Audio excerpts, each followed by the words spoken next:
وانزیک دەبینەوە لە هەڵبژاردننی خولی شەشەمی پەرلەمانی عێراق کە بڕیار وایە لە 11 دەنگدانی گشتی ئەنجام بدرێ.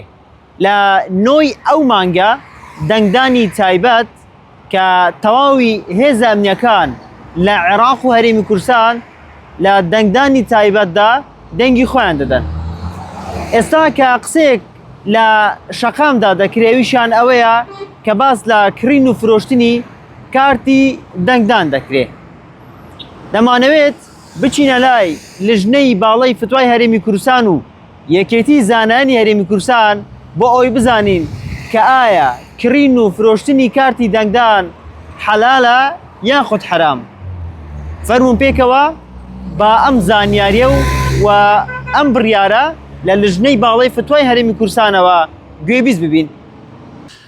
بەناوی خوای گەورە و میهرەبان، دیارە مەسەلەی فرۆشتنی کارتی دەنگدان و کڕین یان مامەڵە پەیوەکردنی لە ڕوانگەی ئاینی پیرۆزی ئیسلامەوە ڕێگە پێدراو نییە.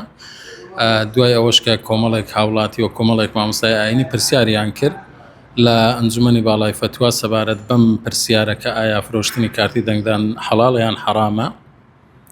ئەنجومەنی باڵای فتوا لە 21 دەی 2025 کۆبەوە یەک لە تەوەرەکانی کۆبوونەوەکە باسکردنی ئەم پرسیارە بووە.